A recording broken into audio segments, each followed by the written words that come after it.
Hello, hello, hello, everyone. I'm back, finally. Well, okay, no, I've been back for a while, but I was back Saturday.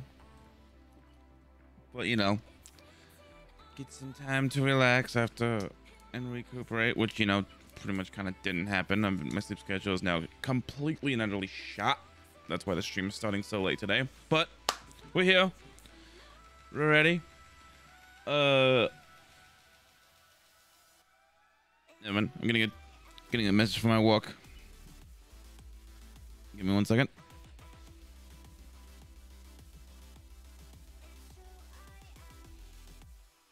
Anyway, so yeah, if you didn't hear any of my last streams or whatever, I was at Otafest for the past week and a half.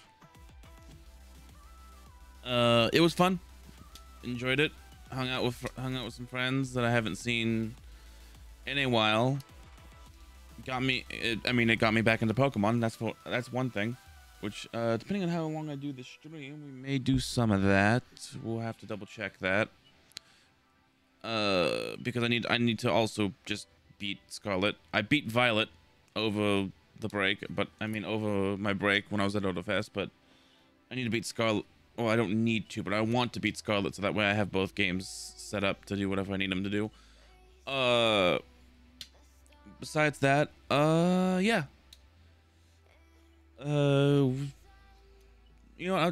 Since we're here to talk about this, but Otafest is a shit ton of fun. Like, holy shit, it's a shit ton of fun. For it being my first convention, unless I count like the tiny ass little Comic-Con that happened in my hometown, which was like basically just a venue hall and that was it. It was a ton of fun. Even if it was just mainly the friends I was hanging out with mostly at the time, just mainly going to the venue hall and looking at all the fancy stuff to buy, and I bought a lot of it. Like, there's a lot of Shao posters up in one corner. There's a lot of just Genshin posters up on another. A bunch of pens that I have still needing to sort through. Keychains that are just still on my desk currently. If you have a chance to go to something like Otafest, go to it, because it is fun.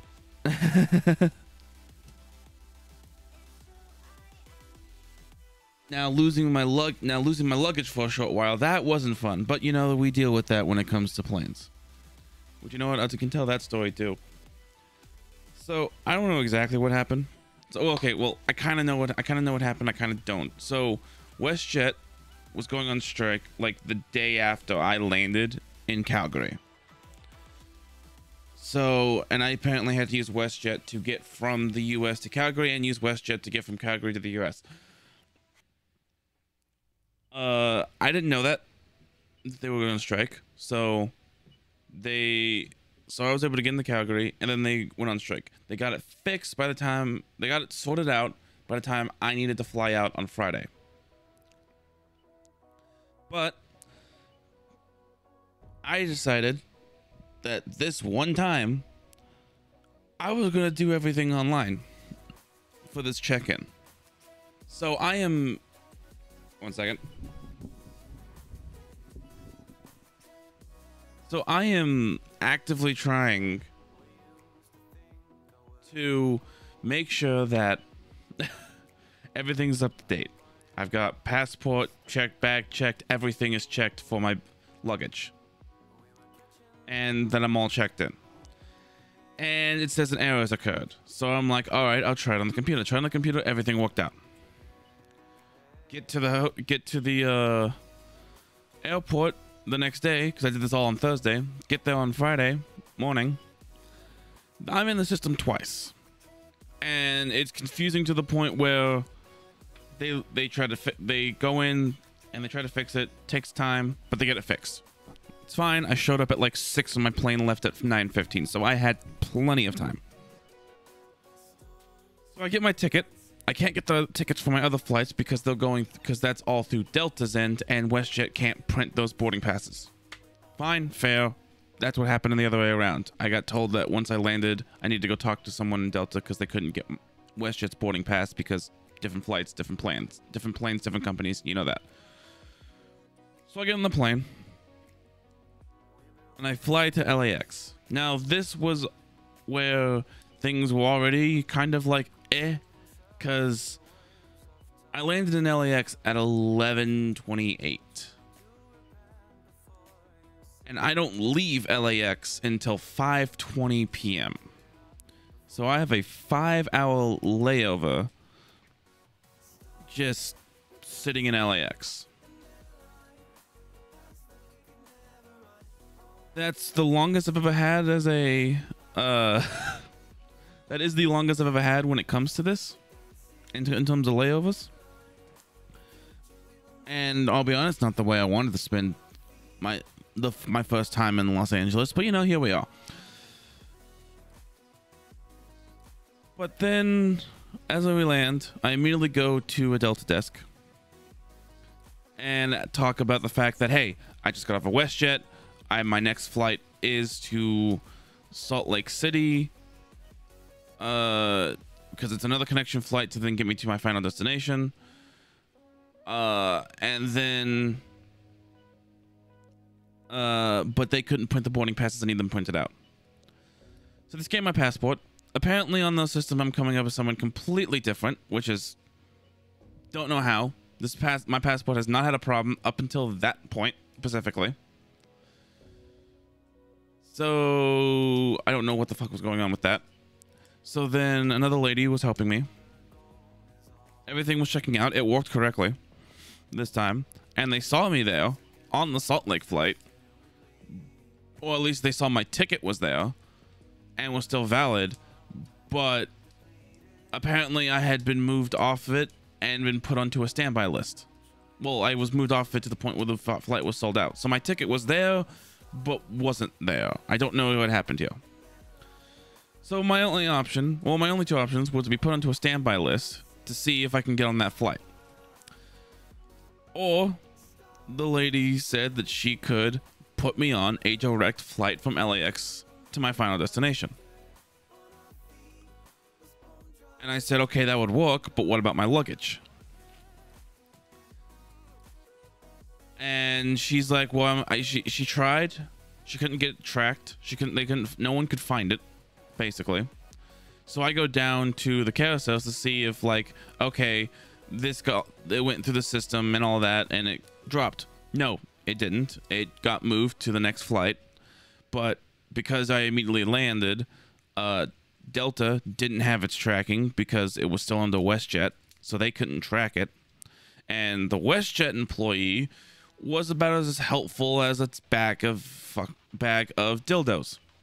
Actually, no, a bag of dildos would be more useful. It was like, holy crap. This WestJet employee, literally, I asked, hey, my flights have changed and I need to know if my bag can get moved to this flight. And he's just like, wait at the carousel, and if it's not there, your bag is marked for your final destination. Sure, it should show up at your final destination regardless. That's I want my luggage. I want to make sure my luggage is moved to this new flight, not just hope to God it shows up. Which, fun fact, it didn't. So I get on the. So I have to then now wait an extra like hour, which I had to wait anyway because I was still getting updates for the Salt Lake flight, and the flight was delayed anyway. Basically, around almost the same time as when I was boarding my flight. So I get on the flight and fly to my final destination. I land. I go to the carousel that the Salt Lake flight's supposed to be at, and I'm just waiting. Delta representative comes up, asks me if I'm waiting for a different flight that had also just landed. And I'm like, no. And I explained my situation. They took me to their office, started typing up all the information, found the bag in Atlanta.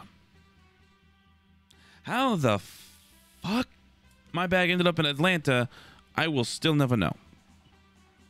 They caught it basically as it came off the plane and expedited it back to my final destination, and I got it that same day because I landed at like 12:47 a.m. on the Saturday, and they managed to do some kind of like Uber style thing called Roadie, like this on the way delivery service where they picked it up at like 12:10 and I got it by like 3. So I got my luggage at the end, but like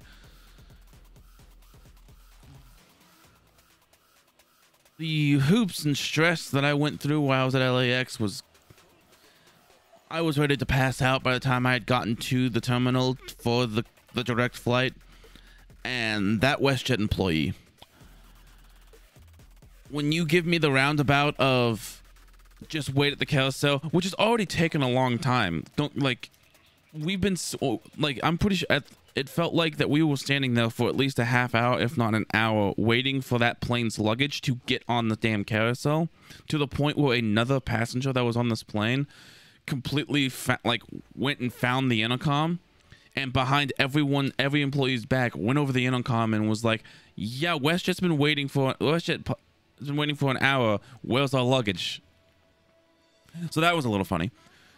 But then after my luggage didn't show up, which I knew it wouldn't because it was set up to go to a different flight, I went to WestJet and I asked him the same question. Hey, this is going on a different flight than what I am now.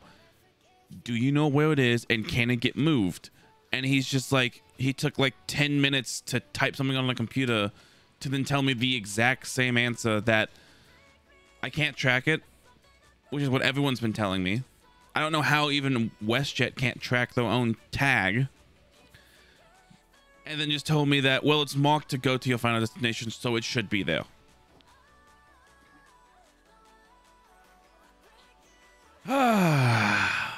There's some choice words I have for WestJet, but mainly just for that one employee in LAX. Anyway, that was my trip home. I've done enough ranting.